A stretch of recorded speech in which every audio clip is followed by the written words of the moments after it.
Yini kwenziwa qamba amanga wadayisela usisi iphephandaba engasilo? Hayi bhuti, sakhuluma naye konke lokho sadlula kodwa Ukuthi uzomgoqa? Nakhuluma ukuthi uyomgoqa? kahle bhuti, usisi kade sinomuzi naye. Angisho kanjalo. Cha, nayi ibeke kahle ukuthi kahle besihlala emzini abeyitshela ukuthi owethu. Yiloko akushilo kumina, hayi ukuthi manje wena mase ufika ukuthi umuphi umuzi qala wasemhlanga. Mama, kahle mina ngiqoma iphara nje.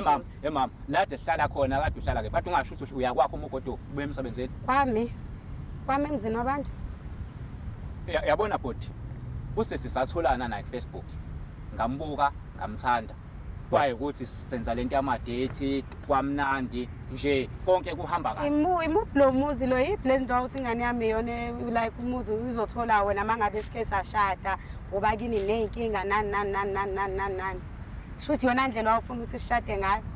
Anginjalo. Wangaphelela lapho uzongifaka futhi uma singcwabisana ngazi mina. Bebe sesuma. Usathi pheli Wena lo mjini. ungalungisa ke leyo nto wena nomuntu. Ngiyacela cause lana angifuni ukuthi kuze kube ngazi ukuthi mhlambe angifuni uzibone ngazi ukuthi kunethuba ozolithola. Ngifuna ukuthi nje ungisayinele lento kuphele kanjalo. Hayi kodwa mama, mina ngingathini? Angiphiki lento oyishoyo. Kodwa into engicela kwena i1. Ngicela ungiphe second chance ukuthi silungise izinto bengasekho abantu bamakhamera. Kanjani mfethu unikeziwe ithuba wena lo muntu lo. Lo esenginayo ukuthi angimenze njani yena. Wena bhuti ungavuma umuntu wakho akwenze kanje phambi kwabantu bamakhamera. Wena bhuti okwazi uxabane nomuntu wakho. Angikaze emqambela amanga serious kanje. Hayi ukuthi angiwaqamba amanga, batha serious kanje angikaze. Angikaze mina ngisuke ngithi kumuntu wami ngithi mina nginomuzi omkhulu. Angazi kahle ukuthi ngiyihlalele endleni encane. Ibe impahla ezigqoke zakhe nomlungu andimbala. Cha, kahle sisi. Konke okwazi. Ungasho ukuthi andimbala ngoba usisi manje kwena. ema-ends kwalempahla oyigqokweni. Umina ngasingangithi ngingahlula ukuthenga ianda kodwa ngikwazi ukugqokisa ube muhle kanje. Manje uchaza ukuthini? Imali yakho yini? Angisho ukuthi ngifuna imali mawethu. Oh, phela bengizokutshela ukuthi ufake izicubu zedidi lami la.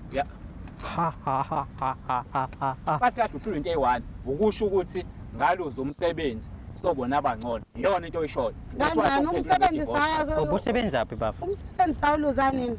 Ubusebenza phi? Wawuluza nini mina umsebenzi wenakhe? Hayi mfethu uyazi mama. Ubusebenza phi? Ngibuza wena. Beqamba amanga lo wethu usebenza eTransnet bengazona even awakhe lawa ama-overall ayegcwele lapha Kodwa mama ngaba sayikhuluma nje lonto sayikhuluma. Wena ububhizi ulungisa izingadi zabantu kodwa ubungasho.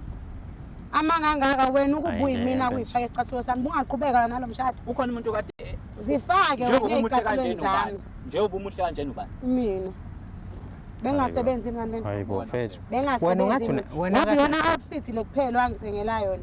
Bengasebenzi. Iyona ebonakala nje. Leyo nto ubani kusuyekile ke kulawa ama-overall lakho. Ngesikhathi mina ngisebenza ngakubuza ukuthi ngikondlelana ngale inyanga nje ezimbalwa ngimake manje uzongiphoqa ukuthi ngikuthani ngenkani ngo2 months ngikuthani ngenkani songathi uyangondla ngo2 months ngikondla ngayo angikodla ngayo wazophila kanjani ungadla